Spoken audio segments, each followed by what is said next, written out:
Pursue peace with all people and holiness, without which no one will see the Lord, looking carefully lest any of you fall short of the grace of God, lest any root of bitterness spring up in you, causing trouble, and by this many become defiled, lest there be any fornicator or profane person like Esau, who for one morsel of food sold his birthright. For you know that afterward, when he wanted to inherit the blessing, he was rejected, for he found no place for repentance, though he sought it diligently with tears. Hebrews 12:14 through 17.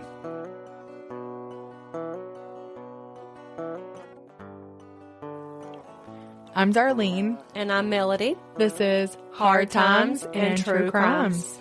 How is your week going so far? Well, it's Monday, since we're recording on a Monday. Yeah, oh, that's right, yeah. So far, my week's great. So far, it's perfect.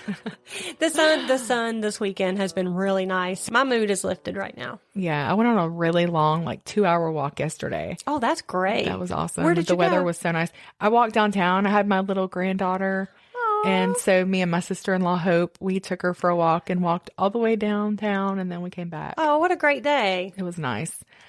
So, Yeah. OJ died. Yeah, I saw that. Which, I don't know. I don't know how I missed it. I didn't realize he was sick. Yeah, was it? I read somewhere that it was prostate cancer. Mhm. Was that what it was? Okay. Yeah. He's like the first person I think that I've seen pass away where nobody seems Upset about it at all. I have know. seen no sympathy, which, I mean, I did see a meme that said, OJ can rest well now knowing that his wife's killer is dead. oh my gosh, that is so true. Wow. Yeah. I have a case for you today, a North Carolina case. Oh, okay. I love those. This is about a man named George Washington Carawan. George was born in 1800 in Swan Quarter over in Hyde County. Do you know where that's at? That's near the coast. Yeah. Yeah. I think you can take a ferry at Swan's Quarter. You can. Okay. And it's about 3.5 hours from here, would you say? Probably 4.5. Okay. I only okay. know that because I just Googled the map this morning. We're going to the Outer Banks. Oh, well, you're going to know some of these places then that I'm talking about. Oh, great. Yeah. Oh, when we go, I'll go look for those. Yes. I'll get you some pictures. That would be perfect. All right. So George's father abandoned his family when little George was just about 4 years old. He ended up being raised by his mother. Mrs. Carawan did all she could to provide for her 4 children. He had a brother named Green, and then he had 2 sisters. She was a very hard worker, but she was a hateful, domineering woman. I can see why the dad might have left. Oh. I mean, it's sad for the kids. I'm sure he had a hard row to hoe at the house. Okay. She was very concerned that her children might turn out like their father. So she did her best to raise her children in the fear and admonition of the Lord. She was a strict, legalistic member of the old school hard shell Baptist church. I knew that's where you were going with this. And I was thinking this is going to be primitive Baptist. Oh, yeah. There are a ton of primitive Baptist churches when you go the beach that way. Hard shell Baptist is like the nickname of primitive Baptist. Yes. Yeah.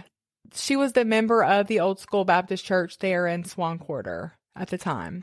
There was very little joy or affection in their house. Hugs and laughter did not put food on the table, nor would it get you into heaven. Oh, wow. Everything that wasn't serious and religious in nature was frivolous and sinful. And Mrs. Carawan, she was violent. She was just really harsh when her kids broke rules, even like having fun. It was that kind of house. Yeah. You can picture it. Little George grew up knowledgeable when it came to scripture, but it was all head knowledge that had definitely not penetrated his heart. Sure. He was a hateful, angry child. Well, and you can see why. mm-hmm. And by the time he was about 14 years old, he was getting into some trouble here and there, swearing. That was a pretty big deal in the early 1800s. And he had rebelled against his mother, becoming an atheist. I mean, he may not have known the term, Right. atheist, but he said that he did not believe in God. He would even show up to church services at the Methodist church and the Baptist church services in his town just to hear the sermons so that he could mock the preachers. I was going to say, rebellion. He's rebelling. Imagine your rebellion being that you're going to the Baptist and the Methodist church. Oh, I know. So funny. But they said that he was like really smart, and he would just take the scripture and just mock them and make fun of them, sometimes openly. And, they didn't play around back in them days in church services, so that was pretty bold. Yeah, that was bold. When he was 21, Carawan fell in love with and married a young girl named Elizabeth Caro, and the two of them had to move away from Mama, as you can imagine. Good choice. And they actually went to Goose Creek Island in Beaufort County, North Carolina. Okay, so is it Beaufort or Beaufort? Because there's this whole thing. Yes. So Beaufort is North Carolina. Okay. But it's spelled exactly the same as Beaufort, which is in South Carolina, and they're in close proximity, right? I believe they're fairly close to one another, and they're both old historical towns. Yep. And people pronounce them wrong a lot, so I'm always confused. Like, which way do I say this? So, yeah, Beaufort, North Carolina.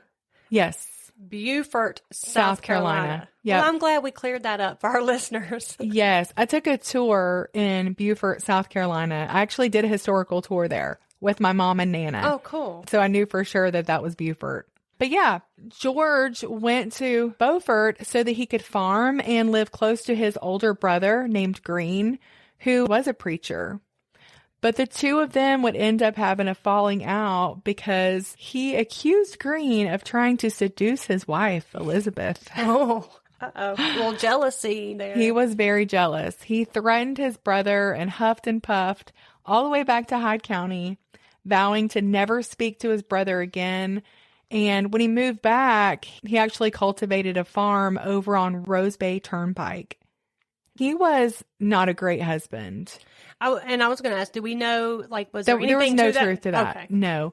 He was just very jealous, and he himself was quite the womanizer. Oh, of course. And so you know how that goes. Yes, I do. You think that they're doing what you're doing. Right. But then in 1827, Carawan had a miraculous conversion experience, and he professed Jesus Christ as his savior. He publicly repented for his sins and even asked his family to forgive him for his evil ways. The one who had been the atheist? Yeah. Oh, wow. Yeah. He apologized to his brother profusely. He was baptized by the elder Enoch Brickhouse at the South Matamusket Baptist Church. And then shortly after his conversion, George had a vision that Jesus appeared to him with a scroll, commanding him to preach the gospel. Okay. So, in obedience with this new and great zeal, he immediately started two churches, one on Cedar Island. Oh, yeah. And another on Hog Island in Carteret County. Okay. And he thrived as a preacher. He was incredibly gifted as a pastor, and no one could have been more happy for him than his older brother, Green, who had prayed for his little brother's salvation for years. And thankfully, he lived to see his prayers answered. But sadly, shortly after, Green would pass away. Oh, do we know what he died from? No, I'm not really sure. But I know he fairly young? He was fairly young. Okay. He was older than his brother, but still, maybe early 30s. On his deathbed, though, he asked George to take over his congregation in Goose Creek Island. And so now he was ministering at 3 locations. Wow. And his influence was remarkable in that area. And it continued to grow. He built churches in neighboring communities. He preached the gospel whenever the opportunity came. He was charismatic, original, eloquent. His prayers were fervent and moving. He upheld these standards of his church with strictness and discipline. And in 20 years, he would baptize over 500, and thousands would be converted under the power of his preaching. Wow. Mm-hmm. He would not accept a penny for the Christian work that he did either. I think that speaks a lot. I definitely 100% do too. There are very few people who would do that. And some people would say he really didn't need the money, but I know several people who don't need the money, but they're still going to take it. Mm-hmm. Exactly. So, actually, I would even argue that the ones who don't need it are the ones who take it the quickest. Absolutely. I agree. He said that if Jesus and the disciples didn't, then how could he? Oh. Yeah. So not only was the Reverend a successful minister, he was also a wise businessman. And before long, he had become quite wealthy because he owned a plantation. He owned cattle and he had some slaves. And that was, unfortunately, we know the times right. that, that we were in. Mm-hmm. The Reverend was also known for his hospitality. He allowed strangers to stay at his home without charging anything. He just had a good reputation, a good name. In 1839, his wife Elizabeth would suddenly pass away. I've read in some sources that the symptoms she suffered were suspicious, but I don't know how true that is, only because there was no autopsy done. And I just feel like if they were suspicious, they would have done an autopsy. True. What was actually weird was that before her body got cold, about 3 weeks after her death, the Reverend found consolation by marrying his much younger housekeeper. I knew you were going to say that, but I don't like it when they do that. I don't either. Named Mary Bell. But again, that's not necessarily, he had children. Yes. And so sometimes men married quickly back then because they needed help. They did, but I never like it when they do. I don't like it either. There needs to be a proper mourning period. And he even wore the same suit to his wedding that he wore to Elizabeth's funeral. Oh, come on, George. But to play devil's advocate, I don't know how often they're out buying suits. True. I guess it's not like today where you can go just, Yeah. Right. Okay. I'm going to give George a break here, but still. Okay, yeah. I don't believe anyone at the time thought him to be a bad person. In fact, the members of his community really highly respected him. Okay. He was described as having this boyish charm, and people they just really loved him. And it went on that way for several years. But somewhere along the way, the Reverend allowed the devil to get a foothold in his life, for sure. He started becoming mean to his new wife, like he had been to his first wife, behind closed doors. So he was mean to his first wife? He was. Now, but that was before his conversion. Okay. And then, so now all of a sudden he's fallen back into those same patterns. Yes. Okay. This is a different time, so I'm not really sure about this. I certainly hope that the members of his church didn't know that was going on. Hopefully they would not have allowed that, but who knows? Because you are talking about a different time in history where different things were tolerated. They were. Or acceptable. Eventually, he started tending to several women in the flock and not just behind the pulpit, if you know what I mean. Man. In fact, a woman would come forward named Polly Richards and name the Reverend George Washington as the father of her child. Uh-oh. And at that point, disciplinary actions were taken and he was dismissed. Oh, good. So they did the right thing. They absolutely did. But then the Reverend did seem genuinely grieved, publicly repented, and promised to change, made a lot of public promises. He humbly accepted the discipline that was given to him. And he even took that little boy into his home for him and his wife to raise. Okay. He could have totally denied that, actually. I mean, there were no paternity tests back then. Yeah, true. And he didn't. He didn't. Okay. He did own up to it. We got to give credit where credit's due. I do not believe that people are one-dimensional. Right. Painting somebody as with one dimension, I don't know, doesn't make for a very interesting story. That's not how we are. We are a little good, a little, you know what I mean? Yeah. Now, some people are more of one of those things, but I'm pondering how I feel about that. I'm thinking through it. What do I think about that? So you keep going. I mean, there are some people that I like to, they're just good villains. Yeah. But in all actuality, we are complex creatures. We are. Okay, so maybe our listeners would want to chime in. Yeah. In our Facebook group and tell us what you think about that. Yeah, absolutely. Please do. Because, a lot of times too, I will say, think through something with you on the show. And then later when I go back and listen, I'm like, wait a minute, I really don't think that. Yeah. I think something else. Yeah. So definitely tell me what you think about it. Okay.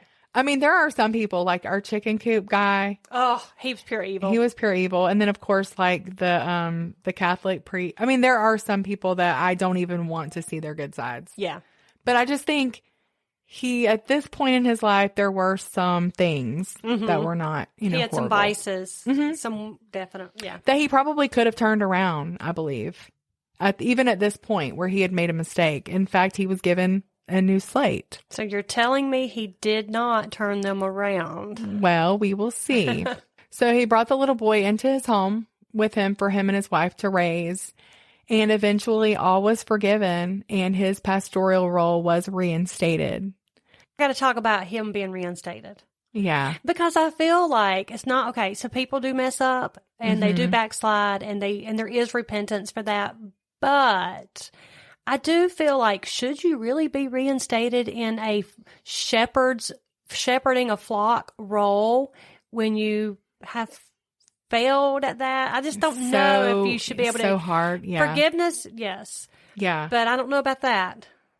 Well, it's different too. I feel like somebody who maybe did those things before being converted than somebody who did it while on the pulpit. To me, I just think almost that makes people better at hiding things when things come up. Mm-hmm.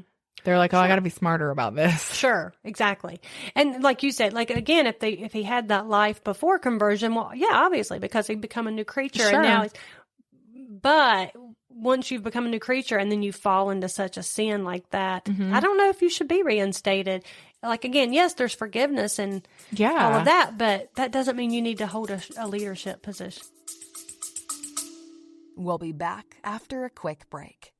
Ladies, I don't know about you, but over the last few years, Melody and I have noticed differences in our skin that have been pretty discouraging. You know, the inevitable signs of aging, fine lines, some wrinkles here and there, dull, dry skin, and sunspots. Thankfully, there's a non-invasive treatment available without having to go under the knife. Tasha Briles at Lakeside Integrative in High Point, North Carolina, offers a total skin package that includes radio frequency microneedling and laser skin resurfacing that can be done right in her office in under an hour. It stimulates collagen growth and elastin that improves the surface and texture of your skin, as well as tightening it. The laser treats acne scars, minimizes large pores, and lessens, if not completely fades, sunspots. Melody and I were blessed to get this treatment in late fall. We're going back for our after photos within a couple of weeks, and we'll be sure to post them on our Facebook group. Melody was just saying how she felt like it gave her a fresh start for her skin routine. It even cleared up some precancerous skin lesions she had, and it faded my sunspots completely as well as brightened and tightened my skin. We're really thrilled with our results. Lakeside Integrative offers an array of other services for men and women, as well as fillers, laser hair removal, weight loss, hormone, and medical treatments. Don't walk, run to the phone and call Lakeside Integrative to set up your appointment at 336-715-0007. Tell them Darlene and Melody from Hard Times and True Crime sent you. I agree. I mean, I'm all for come to church. Like, you're part of the body. We totally forgive you and love you. Yeah. But I don't necessarily want you shepherding me as a woman. Right. Right. Yeah. I don't know that we should trust that. Or obviously, if you have a weakness there, you need to be being shepherded, not doing the shepherding. Exactly. Exactly. Yeah. Now, the little boy would pass away at just 3 years old. And later, some people would say, oh, that's really suspicious. But I don't know how suspicious it was because he had a lot of children. He had 14 children and only 3 of them lived. And he was doting over his children. He loved his kids. And there was a time when, children died a lot, that we just didn't have all that health care. And if he already had brought that child into his home, again, he didn't deny the child. So why would there be the purpose? Yeah. And the child lived to be 3. I mean, if he was going to do it, he could have did it way before then. Yeah.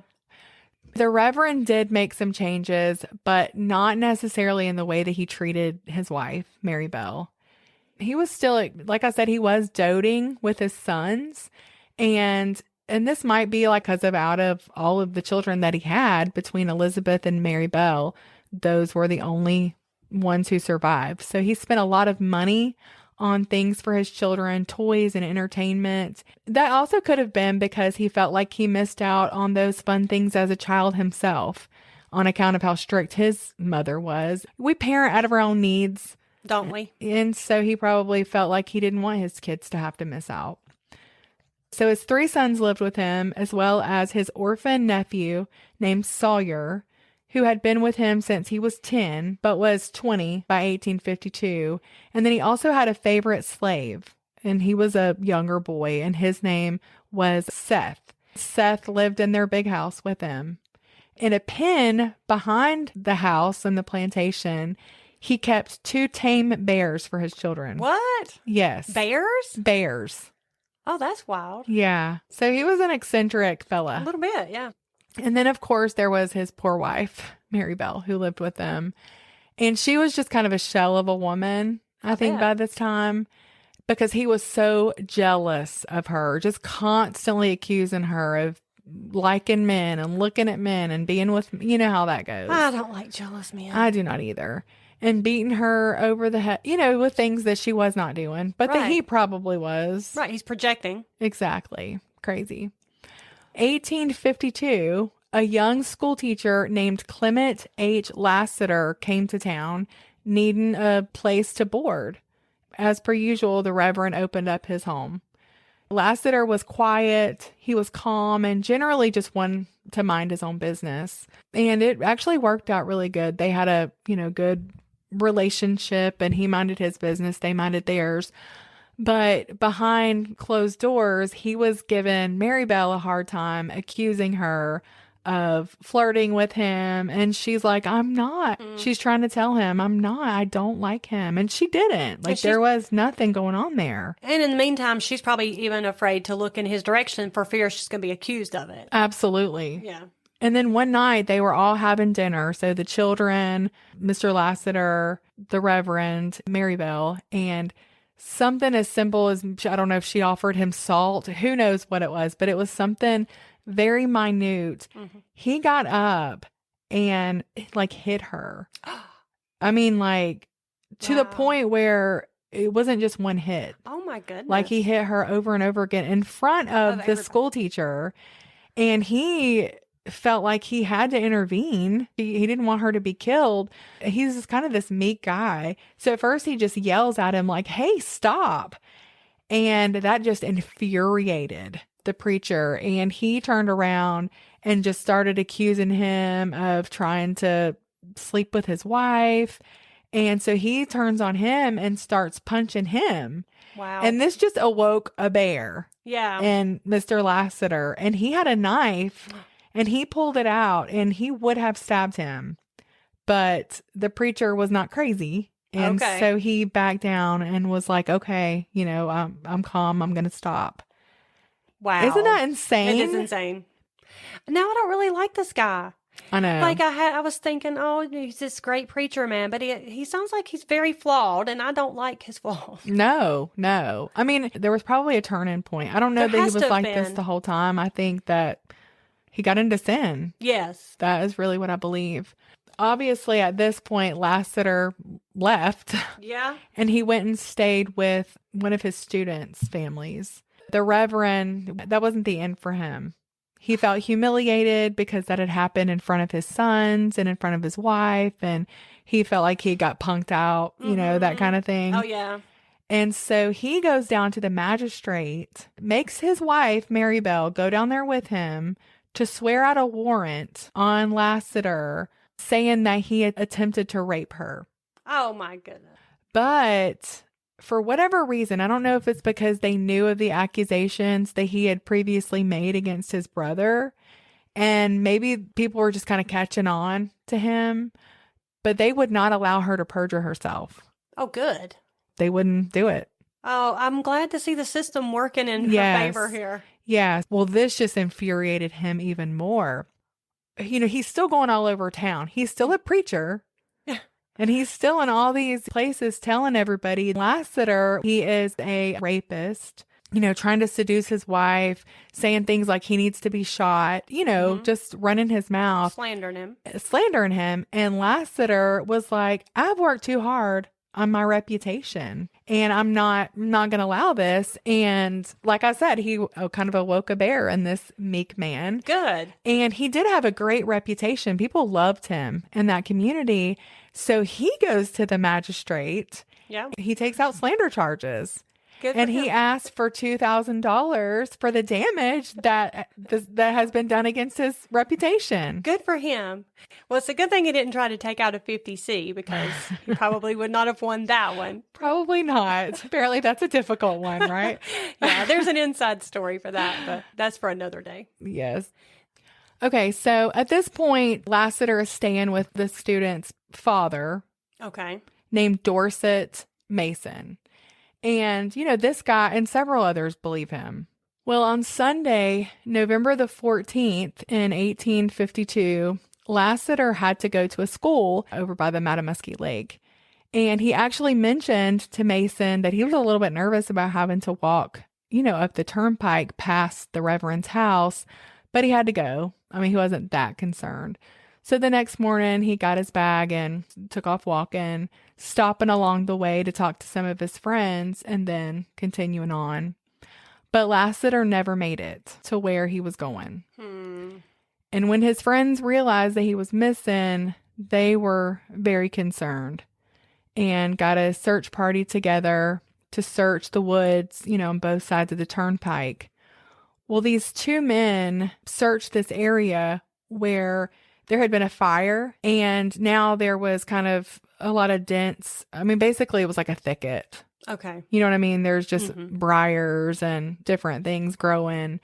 But they push past all that, and they get to this area where it's almost like swampy.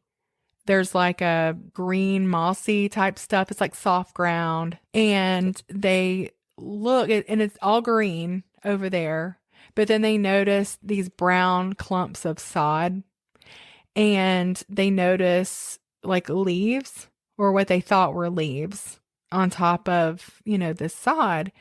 And so they go over and, one of them bends down and they're going to brush away the leaves and kind of dig around and see what was there.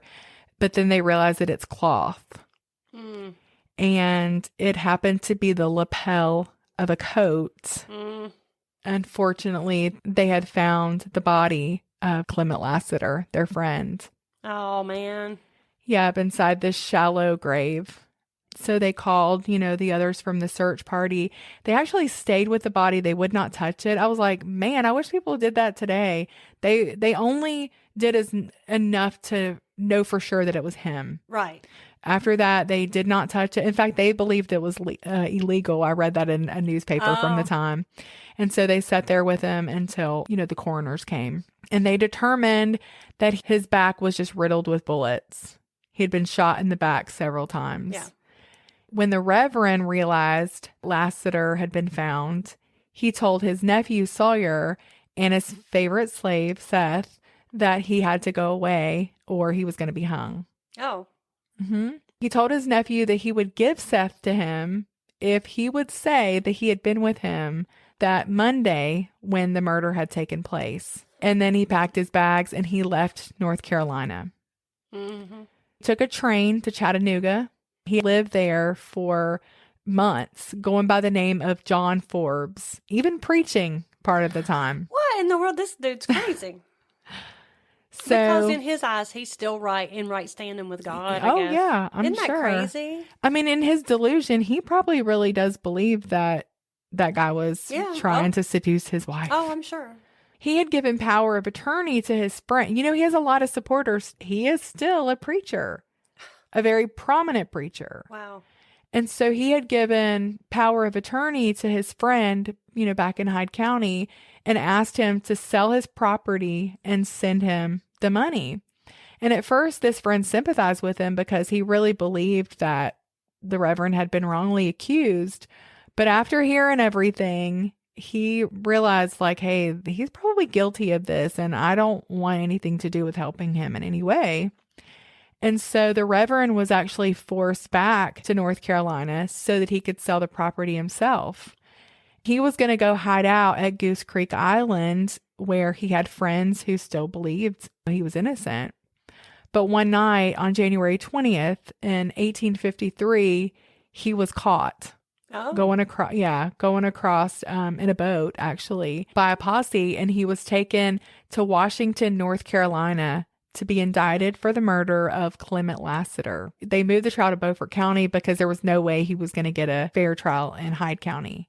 Okay. They figured out that what had happened was that he had seen him passing by and followed him. Yep.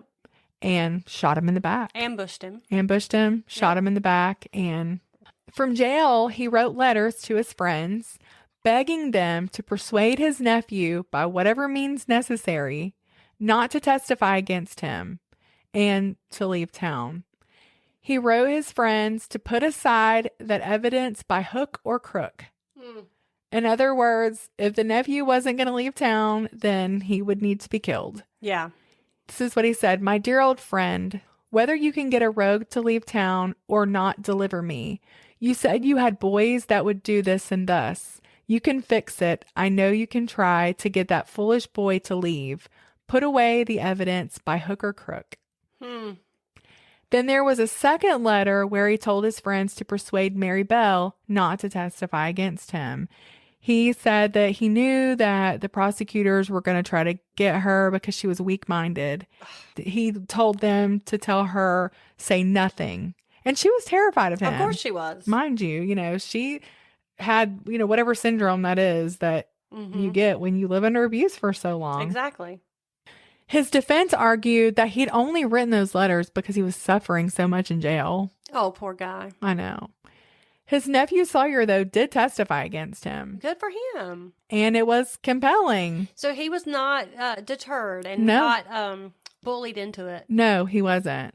Now, his defense tried to discredit Sawyer, but those letters... They speak for themselves. They really did. They were saying he drinks and he stands to gain, financially. And whether he did or not, I don't know. But it doesn't matter because those letters... He said, put away the evidence. He did. By hook or crook. Yeah, those were his words. Right. But the most damning evidence was from Seth, the slave, who said that the Reverend made him help hide Lassiter's body. But unfortunately, testimony from a slave was inadmissible in North Carolina courts in 1853. You could not testify against your owner. Owner, yeah. So there was a whole lot of circumstantial evidence, though, like the fact that he left the state after the body was found. Plus, he had a strong motive and the means to carry it out. And then on November 28th and 29th, the jury heard 15 hours and 40 minutes of arguments by the attorneys. The prosecution focused on the brutality of the crime, while the defense focused on the little amount of concrete evidence, saying there was no direct proof of the Reverend shot and had fired the shot that killed Lassiter. The last to speak that afternoon of November 29th was E.J. Warren. He was prosecuting attorney, and this was his quote. The evidence in this case discloses a murder as foul and atrocious as can be found in the history of crime. They were so dramatic back then. What is circumstantial evidence? Is it not the evidence of facts, which, according to the course of human experience, usually and most and invariably accompanies an act? If a man commits murder, if he coolly and deliberately plots the crime, seeks to perpetrate it, of course, where no eye can see him and where no human can follow his footsteps, how can he be brought to answer to justice in the violation of the law except by administering the rules of circumstantial evidence? Good argument. Unquote. That was pretty good. Yep. And so at 6:30 that evening, after Warren finished, Judge Bailey spoke solemnly to the jury about everything they had heard and about the witness testimony, specifically Sawyer's testimony. Sawyer was the nephew. And whatever the judge said, the Reverend felt like, okay, we got this. And he told his wife, I'm going to be acquitted. They're going to acquit me, and we're going to be back to Hyde County on a steamboat tomorrow. Oh, I love his overconfidence. Right. But then an hour later, the judge sent for the jury and said he thought maybe some of his remarks had been misunderstood, that he didn't want them to think he meant that Sawyer should be dismissed or distrusted. But he just wanted them to really carefully weigh everything out because this testimony was of the utmost importance in deciding this case. So he kind of was like, hey, I'm not saying don't listen to him. I'm just saying really think everything through before you decide. And then apparently after that, the Reverend was not so confident. And he told his wife, I shall be condemned tomorrow, and then they will fasten me up in this place, and you will never be permitted to see me again until I'm taken out to be hung. And I bet she was thinking, good. The next morning, he shaved and had his breakfast, and then at 8:30 a.m., he was led into the court and sat near his wife and children. The clerk called each juror by name, asking for their verdict, and they each, in turn, answered, guilty. Then the judge said, Gentlemen of the jury, hearken to your verdict as the court has recorded it. You say that George Washington Carawan is guilty of the felony and murder whereof he stands indicted. So say you all. The Reverend then reached inside his shirt pocket and pulled out a single-barrel pistol. He stood up from his seat and aimed it at Warren, the prosecuting attorney, and fired. Oh, my gracious. Then he dropped that pistol and whipped out another one and put it against his own head. The deputy sheriff Hinton stood up to try to pull back his arm to stop him, but couldn't overpower him. The Reverend fired the gun and fell forward across the railing, and the bullet hit just behind his right ear and above his left eye. He was, of course, bleeding, profusely from his head wound. Wow. And he had killed himself right there. Wow. Can you imagine the panic and horror? And so all of this also in front of his wife and children, mind you. He is crazy. So Warren, the prosecutor, had been hit just above his heart in the thick padding of his coat. And that thick padding broke the force of the bullets, miraculously saving his life. He was not even hurt. Wow. Like bulletproof lapel on his jacket. How about that? Reverend George Washington Carawan cheated the hangman by taking his own life so that the state of North Carolina couldn't. He was buried near the Beaufort County poorhouse close to where the old gallows stood. But later, his Hyde County relatives took his body back to Rose Bay, where they were going to bury him. But his neighbors were like, no, you're not burying him here. And so they took him over to Juniper Bay. A Hyde County journalist wrote in the next year in the newspaper, quote, still creates fear and dismay and will probably do so for generations to come. As legends relative to his wicked career will go down to posterity, so true is it that the deeds which men do live after them. Wow. And that is the story of the Reverend George Washington Carawan. That is crazy. Was that not insane? That was. So what do you think? Do you think that he was truly converted when he was early on and just got caught up in sin later and it changed him? I don't know. It's really hard for me to make that determination because I still don't know where I stand on, like, I go back and forth still on if I believe once saved, always saved. Do you? Yeah. Like I really struggle with that. Really? Like one minute I'm like, yes, absolutely. And then the next minute in cases like this, I'm like, I don't know, because there were fruits. Yeah. Early on. So I'm a firm believer in once saved, always saved. Of course, I was raised Baptist. Right. And I was not at all. So in my opinion of that, I believe if he was truly converted, he wouldn't have fallen away. Right. But you said he had fruit as if he was. I did hear just recently somebody talking about how when you see a believer or somebody who seems to be a believer and then they fall away and turn totally away from what they say they believe, or they're acting contrary to what they say they believe, so that their fruit is obviously not that of a follower of Christ, right, then you have to assume that they were never converted in the first place. Right. And they said, they walked with Jesus like Judas did. Right. But they didn't follow Jesus. Right. So that's where I land on it. I know that my best friend, she doesn't believe in once saved, always saved. So we've had some good conversations about it. I go back and forth. Like for most of my life, I did not believe that at all. And then I kind of totally changed positions. And now I'm like, I don't know. And I'm okay with that. Yeah. It's not one of those things we have to split hairs over. Yeah. Like, I really don't know. I'm not a scholar. And so I just kind of go back and forth, with it. Like, what could it be? Or, Yeah. That one was a struggle for me because most of those Baptist churches over there are there because of him. That are still there to this day. Wow. It's crazy. There was some real lasting fruit there. Well, those sure were some hard times. Yes, they were.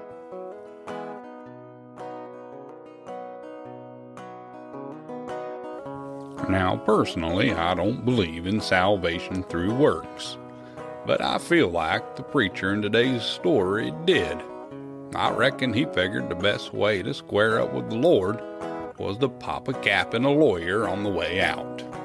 It's what I would call good initiative, bad judgment. But I'll tell you what's not bad judgment. Downloading every single episode of Hard Times and True Crimes, and telling everybody you know, and a few people you don't, to check us out. Till next time, goodbye.